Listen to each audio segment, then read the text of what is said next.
بسم اللہ الرحمن الرحیم۔ السلام علیکم۔ غامدی صاحب کے ساتھ ہفتہ وار سوال و جواب کی براہ راست نشست کو لے کر ایک بار پھر ڈیر اسمبلی کا غامدی سینٹر سے حاضر خدمت آغاز کرتے ہیں۔ آپ سے شکریہ آپ کے وقت کا۔ درس نظامی پر آپ کی تنقید کیا ہے؟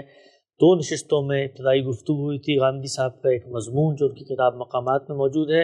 اس کے اقتباسات ان کی خدمت میں رکھ کے جاننا چاہ رہے تھے کہ اگر درس نظامی کے بارے میں ان کے ہاں کوئی تحفظ پایا جاتا ہے، مختلف اطلاقی مختصر تبصروں کی صورت میں ان کی بات سامنے آئی ہے، تو اس اجمال کی تفصیل کیا ہے؟ جز میں اشیاء کو سمجھنے کا ہم سب پہلا نقطہ آپ نے واضح کیا تھا کہ تقلید کے اصول پہ اگر کوئی ادارہ بنے گا تو اس سے کیا خرابی ہے جو پیدا ہوگی۔ آپ لکھتے ہیں اس کے بعد کہ اس اصول پر ان مدارس میں پڑھ کر نکلنے والوں کی استقامت سے جو بگاڑ ہمارے معاشرے میں پیدا ہوا ہے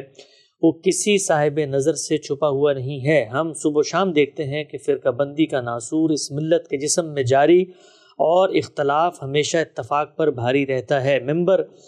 ہمہ وقت غضب سے کانپتا اور محراب ہمیشہ ترش ابرو ہوتی ہے۔ مسجدوں کے حدود ملکوں کی سرحدیں بن گئے ہیں اور ان میں رہنے والے ایک دوسرے سے کوئی تعلق قائم کرنے کے لیے تیار نہیں ہیں۔ فقہی تعصبات دین کی عصبیت پر غالب آ گئے ہیں اور یہ لوگ ان کی حفاظت کے لیے بغیر کسی تردد کے ہر باطل کا ساتھ دینے کے لیے تیار ہو جاتے ہیں۔ فقہ اسلامی کی تدوین اس ملک میں اس کے نفاذ کی ہر کوشش بالعموم انہی تعصبات کی بھینٹ چڑھ جاتی ہے۔ اس طرح کے مواقع پر یہی محسوس ہوتا ہے کہ یہ محض مکاتب فکر نہیں، اقوام اور ملل ہیں جو اپنے اپنے مفادات کی حمایت میں ایک دوسرے سے دست و گریباں ہو گئی ہیں۔ یہ بگاڑ اس زمانے میں جب نفاذ دین کی باتیں کچھ زیادہ ہونے لگی ہیں بہت نمایاں ہو گیا ہے۔ ہم سب آپ نے اپنے اس مضمون کے اس حصے میں جو بنیادی بگاڑ پیدا ہوا تقلید کے اصولوں پر تعلیمی نظام کو استوار کرنے اور دینی تعلیم لوگوں میں دینے میں، اس سے جو فساد نظر آیا ہے اس کی نشاندہی یہاں پر کی ہے۔ سمجھنا چاہتا ہوں کہ کتابیں اگر نصاب آؤٹ ڈیٹ ہے، پڑھانے کا طریقہ ٹھیک نہیں ہے اور اسی طریقے سے تقلید کی بنیاد پہ ادارے بن گئے ہیں تو اس سے یہ سارا فساد کیسے پیدا ہو گیا؟ اس کی تو کچھ اور وجوہات ہوں گی۔ میں اس سے پہلے بھی عرض کر چکا ہوں، پھر دہرائے دیتا ہوں کہ تقلیدی ذہن اپنے لیے کوئی مرجع کا انتخاب کرے گا۔ ہم جب دنیا میں شعور کی آنکھ کھولتے ہیں تو ہمارے لیے بھی 2 ہی چیزیں مرجع ہو سکتی ہیں، یا علم و عقل کے مسلمات یا کسی پیغمبر کی ہدایت، جس کو ہم مان لیتے ہیں۔ جب دین کی دعوت کو قبول کر لینے کے بعد یہ طے کر لیا گیا کہ فلاں فقیہ یا فلاں عالم یا فلاں متکلم یا فلاں صوفی ہمارے لیے مرجع کی حیثیت رکھتا ہے، تو پھر اس سے باہر آپ کسی دینی دعوت کو قبول کرنے کے لیے تیار نہیں ہوں گے۔ جب تیار نہیں ہوں گے تو اس کا لازمی نتیجہ فرقہ بندی ہے۔ فرقہ بندی اس چیز کا نام نہیں ہے میں آپ سے مختلف رائے رکھتا ہوں اور 10 آدمی 20 آدمی میری رائے کو زیادہ درست سمجھتے ہیں۔ وہ اگر تقلیدی ذہن نہیں رکھتے اور ہر وقت اس کے لیے تیار ہے کہ میری رائے کی غلطی واضح ہو جائے گی تو وہ اس کو چھوڑ دیں، اور اگر کوئی دوسری بات ان کے سامنے ایسی آئے گی جو زیادہ مضبوط ہے، اوفق بالکتاب و سنہ ہے، وہ اس کو قبول کر لیں گے۔ یہ رد و قبول اگر سوسائٹی میں ہو رہا ہے اور ہمہ وقت ہو رہا ہے تو اس سے تحقیقی ذہن پیدا ہوگا۔ مدارس فکر رہیں گے، لوگ ان کی طرف رجوع بھی کریں گے، لیکن وہ مدارس فکر کبھی فرقہ نہیں بنیں گے۔ آپ کو یاد ہوگا کہ میں نے ایک مرتبہ سیکولرزم پر تبصرہ کرتے ہوئے یہ کہا تھا کہ اچھی سے اچھی چیز کو بھی آپ ازم بنا دیں تو اس سے انتہا پسندی پیدا ہو جاتی ہے۔ یہی معاملہ تقلیدی ذہن پیدا کرتا ہے۔ وہ اس کی گنجائش ہی پیدا نہیں ہونے دیتا کہ کوئی شخص کسی انسان کی غلطی کو مان لے گا۔ یعنی یہ طے ہو گیا کہ ہم نے حنفی رہنا ہے، یا ہم نے شافعی رہنا ہے، یا ہم نے ماتریدی رہنا ہے، یا ہم نے اشاعرہ کا نقطہ نظر قبول کرنا ہے، تو اب یہ طے ہو گیا تو آپ اسی کے اندر ہر چیز کو لا کر دیکھیں گے اور اس سے باہر آپ کو ضلالت اور گمراہی نظر آئے گی۔ آپ اس سے اختلاف کرنے، اختلاف کو برداشت کرنے یا اختلاف کا استقبال کرنے کے لیے تیاری نہیں ہوں گے کبھی۔ اس کو میں نے بیان کیا ہے کہ ہمارے ہاں جو فرقہ بندی کا زہر پوری سوسائٹی میں پھیل گیا ہے، لوگ ایک دوسرے کی تکفیر کرتے، تذلیل کرتے، مسجدوں تک میں ایک دوسرے کے داخلے کو ممنوع قرار دے دیتے، اور ایک مسجد دوسری مسجد پر گولہ باری کرتی نظر آتی ہے، تو اس کی وجہ وہی تقلیدی ذہن ہے۔ ورنہ اگر آپ کا مزاج تحقیقی ہے اور آپ یہ سمجھتے ہیں کہ آخری حجت تو اللہ کے رسول محمد صلی اللہ علیہ وسلم ہی کو حاصل ہے، باقی سب دین کے خدام ہیں، وہ فقہاء ہیں، علماء ہیں، وہ مفسرین ہیں، متکلمین ہیں، محدثین ہیں، سب کے سب مختلف علوم و فنون کے ماہرین ہیں، ہم ان سے استفادہ کرتے ہیں، سب ہمارے امام ہیں، جس کی کوئی بات معقول لگتی ہے اسے قبول کر لیتے ہیں، تو ممکن ہے کہ آپ ایک معاملے میں ایک نقطہ نظر کو درست سمجھتے ہوں، دوسرے میں کسی دوسرے کو درست سمجھتے ہوں۔ عام آدمی اور طالب علم کے لیے دونوں چیزیں ناگزیر ہیں۔ طالب علم کیسے اپنے آپ کو کسی چیز میں محدود کر سکتا ہے؟ یہ تحقیقی ذہن فرقہ بندی کا خاتمہ کر دیتا ہے۔ اور اگر تقلیدی ذہن ہے تو وہ تو سب سے پہلے یہی چاہے گا کہ ہماری بات، ہمارا فقیہ، ہمارا نقطہ نظر، ہمارا امام، اس سے باہر اس کو کوئی حق نظر نہیں آئے گا۔ یہ بات اس کا ایک نتیجہ ہے۔ ویسے تو میں پچھلی نشست میں بیان کر چکا ہوں کہ تقلیدی ذہن اصل میں ہمہ جہت بگاڑ کا باعث بنتا ہے، وہ انسانوں کے اندر آگے بڑھنے کا حوصلہ ہی ختم کر دیتا ہے، اور دین جیسی چیز جس نے قیامت تک ریلیونٹ رہنا ہے، جس کا تعلق قائم ہونا چاہیے، اس کی ریلیونس کو ختم کر دیتا ہے۔ وہ تقلید محدود ہو، اس صورت میں بھی یہی اثر ہوتا ہے، مثلاً کہ فلاں امام تک محدود رہیں گے، وہ اس سے آگے بڑھ جائے کہ ائمہ اربعہ تک محدود رہیں گے جیسے کہ بعض لوگ کہتے ہیں، تو وہ بھی اپنی ریلیونس قیامت تک قائم نہیں کر سکتی، اور اس سے آگے بڑھ جائے کہ مسلمان امت میں جو علماء آئے ہیں اور جو فقہاء آئے ہیں، ان سب کا اگر کسی چیز پر اجماع ہو گیا ہے تو ہم اس کو چیلنج نہیں کریں گے۔ یہ سب در حقیقت اللہ اور اللہ کے رسول کے مقابل میں ایک دوسری ہستی کو سامنے لانے کا عمل ہے۔ تو تقلیدی ذہن کسی بھی سطح پر ہو، وہ اصل میں سب سے بڑا نقصان یہ پہنچاتا ہے کہ دین کی زندہ حقیقت کو سوسائٹی سے غیر متعلق کر دیتا ہے۔ ایک اچھا نقطہ واضح ہوا ہم سب۔ یہ جو آپ نے یہاں پر لکھا ہے کہ جس وقت یہ تقلیدی ذہن نصاب تعلیم میں رونما ہو کر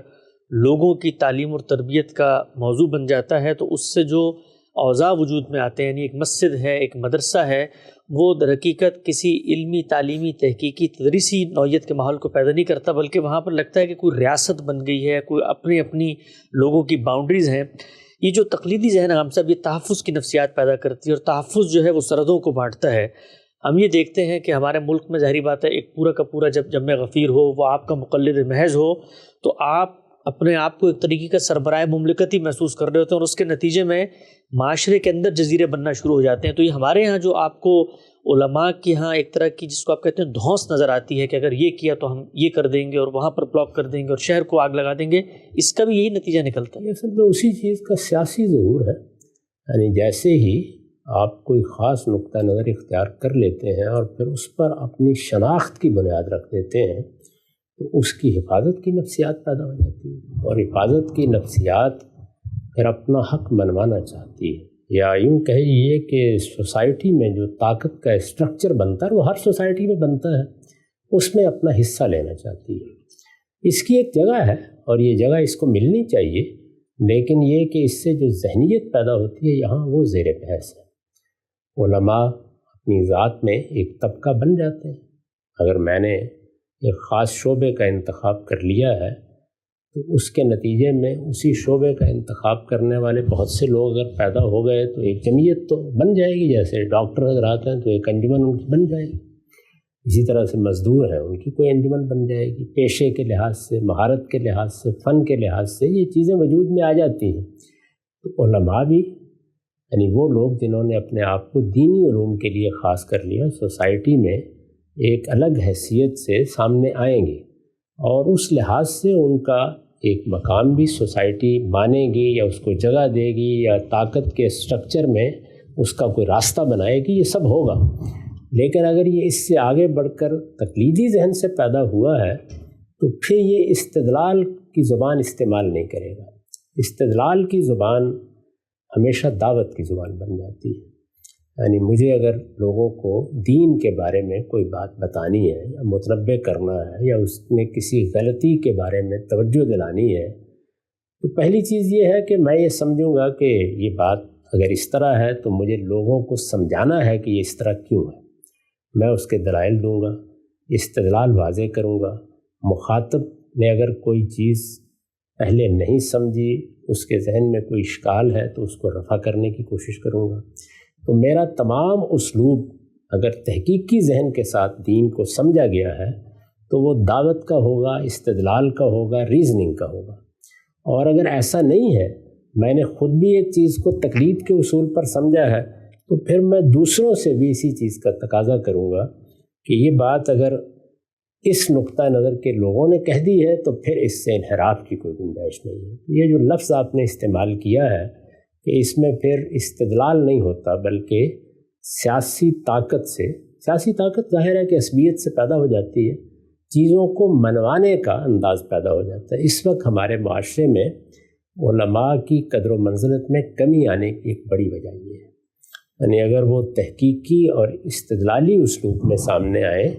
تو لوگ ان کی قدر کریں گے۔ یہ دیکھا آپ نے کہ مختلف فنون علوم کے ماہرین جب گفتگو کرتے ہیں، مثال کے طور پر ایک بڑی وبا پھیل گئی تھی، اس بڑی وبا سے 3-4 سال تک دنیا دوچار رہی، اس میں لوگوں کی تعلیم تربیت کے لیے ماہرین آتے تھے،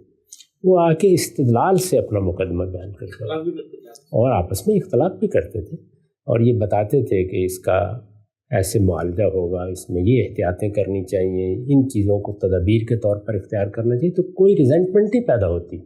اس لیے کہ آپ جو کچھ کہہ رہے ہیں استدلال کے انداز میں کہہ رہے ہیں۔ لیکن جیسے ہی آپ تحکم کی زبان میں گفتگو کرتے ہیں اور وہ تقلید کا لازمہ ہے، پیدا ہو جاتی ہے، پھر معاشرے میں جو سوچنے سمجھنے والے لوگ ہیں خاص طور پر، ان میں ایک خاص طرح کا رد عمل پیدا ہوتا ہے۔ وہ رد عمل پہلے مرحلے میں تو علماء یا مذہبی پیشواؤں کے خلاف ہوگا، بتدریج وہ مذہب کے خلاف رد عمل میں بدل جاتا ہے۔ تو اگر آپ غور کریں تو ہمارے ہاں الحاد کی جو ایک وبا پھیلتی چلی جا رہی ہے، اس میں نوجوانوں سے بات کریں، دانشوروں سے بات کریں، تو ہر آدمی آپ کو کوئی قصہ سنائے گا۔ وہ قصہ یہ نہیں ہوگا کہ فلاں معاملے میں اس نے غور کیا اور استدلال کی یہ غلطی اس پر واضح ہو گئی، وہ بہت بعد کی چیزیں ہوتی ہیں۔ پہلے مرحلے میں وہ مذہبی لوگوں کے کسی رویے کے رد عمل میں پیدا ہوا ہوتا ہے، تو وہ شفقت، وہ محبت، وہ خیر خواہی اور سب سے بڑھ کر استدلالی طریقے سے بات بیان کرنے کا جو اسلوب تحقیقی ذہن پیدا کرتا ہے، تقلیدی ذہن اس کے بالکل برخلاف وہ ذہن پیدا کرتا ہے جس کا ذکر ہوا۔ واضح ہو گیا۔ اچھا، یہاں پر آپ نے جملہ لکھا ہے کہ فقہ اسلامی کی تدوین اور اس ملک میں اس کے نفاذ کی ہر کوشش بالعموم انہی تعصبات کی بھیٹ چڑھ جاتی ہے، اس سے کیا مراد؟ ظاہر ہے کہ ہمیں ایک ملک میں یہ فیصلہ کرنا ہوتا ہے کہ اگر اسلام نے کوئی بات اجتماعی زندگی کے بارے میں کہی ہے تو ہم قانون سازی کریں گے۔ دور حاضر میں اب قاضی کی رائے پر چیزوں کو بالعموم نہیں چھوڑا جاتا، ایک زمانہ تو وہ بھی رہا ہے، اور اس وقت بھی اگر آپ غور کریں تو حنفی فقہ کو اختیار کر لینے کا باعث یہی ہوا کہ عدالتوں کو آپ اس انتشار میں نہیں چھوڑ سکتے۔ موجودہ زمانے میں اس کا طریقہ اختیار کر لیا گیا ہے کہ پہلے ایک قانون بنایا جائے گا اور پارلیمنٹ میں اس قانون کی تدوین ہوگی، پھر اس کی دفعات متعین ہو جائیں گی، پھر عدالتوں سے یہ کہا جائے گا کہ اس قانون پر اب عمل پیرا ہو جائے۔ تو یہ چیز ظاہر ہے کہ مختلف چیزوں میں ہمیں کرنی ہے، مثال کے طور پر نکاح طلاق کے معاملات ہیں، اسی طرح سے کچھ آداب زندگی کے بارے میں بھی قانون سازی کرنی پڑ جاتی ہے، ایسا ہی معاملہ حدود کا ہے، زکوٰۃ ہے، جو چیزیں ریاست سے متعلق ہیں۔ اگر آپ کو مساجد کا نظم قائم کرنا ہے تو اس میں بھی یہ سوال پیش آئے گا۔ ایسے سب معاملات میں ہمارے فقہاء نے بہت سا کام پہلے بھی کیا ہے، وہ تاریخ میں موجود ہے، لیکن ضروری نہیں کہ ان میں سے کوئی ایک فقہ، کوئی ایک رائے آج کے ہمارے حالات میں بھی ویسی ہی ریلیونٹ ہو۔ بعض چیزیں وقت کے ساتھ اپنی افادیت کھو دیتی ہیں۔ اب ایک ملک ہے، ایک پوری قوم ہے، اس میں تو یہ نہیں ہو سکتا کہ یہ ایک خاص فقہ کے مقلدین ہیں تو چلیے ان کو ایک بات منوا لی جائے گی، اس میں ایک وسعت نظر چاہیے۔ چنانچہ آپ دیکھ لیجئے کہ ہمارے ہاں جب جب قانون سازی ہوئی ہے تو وہ غلط ہو یا صحیح، اس میں کسی خاص فقہ کی پیروی کرنی ممکن نہیں ہو سکی۔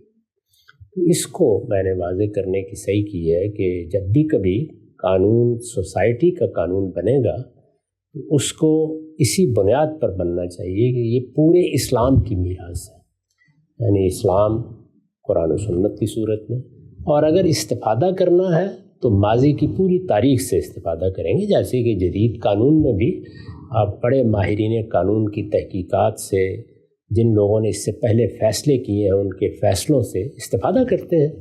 تو یہ استفادہ یہاں بھی ہوگا۔ یہ وسعت نظر کے ساتھ ہی ہو سکتا ہے، یہ نہیں کہا جا سکتا کہ آپ ملکوں اور قوموں کی تقدیر بھی کسی ایک فقہ کے حوالے کر سکتے ہیں۔ اچھا ہم صاحب یہ بتائیے گا، کیونکہ انسان تاریخ سے سبق سیکھتا ہے اور تاریخ ہی اپنے آپ کو دہرا رہی ہوتی ہے، جو عوامل تاریخ میں کار فرما ہوں۔ ہم نے دیکھا کہ مسیحیت کی تاریخ میں بھی مذہبی طبقے کے اندر یہی کچھ کم و بیش ملتی جلتی صورتحال پیدا ہو گئی، اور یہ اپنی اپنی سرحدیں تھیں، اپنے اپنے ایک طریقے کا تحکم تھا، بلکہ اس سے آگے بڑھ کے کلیسا کے نہاب میں پوری پوری سلطنتیں چلتی تھیں۔ وہاں پر بھی جو ریزنٹمنٹ ہوئی، رد عمل پیدا ہوا، وہ اسی رویے کی وجہ سے پیدا ہوا یا کوئی مختلف؟ وہاں یہ چیز اس لیے نہیں تھی کہ مختلف فرقوں کا معاملہ اس طرح ریاست کے اسٹرکچر پر اثر انداز نہیں ہو سکا، بلکہ کیونکہ ایک بڑا نظام ان کے ہاں موجود ہے پاپائیت کا، تو ایک بڑے ادارے کے کنٹرول میں آ گئی ساری چیزیں۔ تو یہ چیز تو نہیں ہوئی، لیکن وہ ادارہ بھی بہرحال انسانوں کا ادارہ تھا، یعنی پیغمبر کی بات اور اللہ تعالیٰ کا کلام وہی سرحدوں سے بالاتر ہو سکتا ہے، وہی زمانوں سے بالاتر ہو سکتا ہے۔ میں آپ خود قرآن نے اس کو اصول کے طور پر بیان کر دیا ہے کہ اپنے زمانے کے اسیر ہوتے ہیں۔ ہمارے زمانے میں جو مسائل پیدا ہوئے ہیں، جن چیزوں سے ہم متاثر ہوئے ہیں، ہم اس دائرے سے باہر جا کر نہیں سوچ سکتے۔ اس وجہ سے بڑے فلسفی، بڑے سے بڑے حکیم کی بات بھی یہ ممکن ہے کہ اپنے دور میں بڑی وسیع محسوس ہوتی ہو، لیکن زمانے کے بدلتے ہوئے حالات اس کو اس طرح نہ رہنے دیں۔ آپ ارسطو، افلاطون جیسے لوگوں کی چیزیں پڑھیں، آپ یہ دیکھیں گے کہ عورتوں کے بارے میں، غلاموں کے بارے میں ان کی کیا آراء ہے، بلکہ ان کو تو چھوڑیے، ان کے بعد جو بڑے فلسفی پیدا ہوئے ہیں، مثال کے طور پر آپ نیچے ہی کو دیکھ لیں، عورتوں کے بارے میں کیا آراء رکھتے ہیں۔ تو یہ ساری چیزیں بڑے سے بڑے فلسفی اور حکیم کے ہاں بھی وقت کے ساتھ یہ معلوم ہوتا ہے کہ بےمانی ہو گئی۔ کیا آج بھی ہمارا خواتین کے بارے میں، غلاموں کے بارے میں وہی نقطہ نظر ہے؟ تو بدلتے ہوئے حالات میں انسانی شعور اپنی ساخت کے اعتبار سے تو یکساں رہتا ہے، لیکن اپنے فہم کے لحاظ سے ترقی کرتا چلا جاتا ہے۔ اس میں بعض چیزیں بالکل بےمانی ہو جاتی ہیں، اس لیے ناگزیر ہے، اس کے سوا کوئی چارہ نہیں ہے کہ تحقیقی ذہنی کے ساتھ معاملات کو دیکھا جائے۔ نقطہ واضح ہو گیا، آگے بڑھاتے ہیں ہم سب۔ آپ نے لکھا ہے کہ ان میں سے جو کچھ وسعت نظر کے مدعی ہیں، ان کا حال بھی یہ ہے کہ اگر شخص واحد کی تقلید پر اصرار نہیں کرتے تو اس بات پر بہرحال مصر ہیں کہ قرآن و سنت پر براہ راست غور و تدبر کا دروازہ 4 صدی ہجری کے بعد بند ہو چکا ہے۔ ان کے نزدیک اب قیامت تک کسی شخص کو اسے کھولنے کی اشارت نہیں کرنی چاہیے۔ علم ان کی رائے میں جمع اقوال کا نام ہے، اور تحقیق یہ اسے ہی کہتے ہیں کہ کسی مدعا کو ثابت کرنے کے لیے اگلوں میں سے 10-20 کے آراء کو بطور حوالہ نقل کر دیا جائے۔ کسی آیت کی تعویل اور کسی حدیث کی شرح میں کوئی نئی تحقیق اگر کوئی شخص پیش کر دے تو اسے مردود قرار دینے میں یہ لمحے بھر کا توقف بھی گوارا نہیں کرتے۔ بڑی سے بڑی غلطی پر بھی یہ محض اس وجہ سے مصر ہو جاتے ہیں کہ پہلوں میں سے کسی کو اس سے اختلاف نہیں رہا۔ یہ چیز ان کے ہاں کوئی معمولی اہمیت نہیں رکھتی، یہ اسے ایمان و عقیدے کے طور پر اختیار کیے ہوئے ہیں۔ ہم سب وہ جو آپ کا ایک چھوٹا سا مختصر کلپ سامنے آیا تھا، اس میں آپ نے ایک تبصرہ کیا تھا کہ یہ جو نظام تعلیم ہے یہ در حقیقت خود قرآن مجید اور حدیث پر غور و فکر سے بھی دور کر دیتا ہے، ایسا مزاج پیدا کرتا ہے۔ لوگوں نے اس پہ کہا بھائی ہم تو وہاں قرآن و حدیث ہی پڑھ رہے ہوتے ہیں۔ یہاں پر آپ نے اس کو بڑی تفصیل سے واضح کیا ہے، اصل میں غور و فکر تو ہو رہا ہوتا ہے، لیکن وہ اصل میں پچھلوں کی آراء ہی کو نقل کرنا، جمع اقوال، ان کے دلائل ہی کا انبار لوگوں میں منتقل کر دینا، اثر نو طور پہ ان کے استدلال کا بھی جائزہ لینا، اور نئے فکر و نظر جو معاشرے میں لوگ پیش کر رہے ہیں اس کو بھی مقابل میں رکھنا، یہ روش یہاں پر بالکل شجر ممنوع کی طرح ہوتی ہے؟ جی ہاں، اسی کی طرف میں نے بہت مؤدبانہ اشارہ کیا تھا اور یہ عرض کر دیا تھا کہ یہ بڑے خیرخواہی کے جذبے سے کہا جا رہا ہے، اگر اس کی اصلاح نہیں ہوگی تو اس کا نقصان خود ان لوگوں کو ہوگا جو دین کے علماء بن رہے ہیں۔ وہ کس لیے بنتے ہیں؟ اسی لیے بنتے ہیں نا کہ لوگ ان سے دین سیکھیں اور وہ لوگوں کو دین سکھائیں۔ تو نئی نسلیں جب اس طرح کے تقلیدی مزاج کے ساتھ علماء کو دیکھیں گی تو وہ ان سے دین سیکھنا بتدریج بند کر دیں۔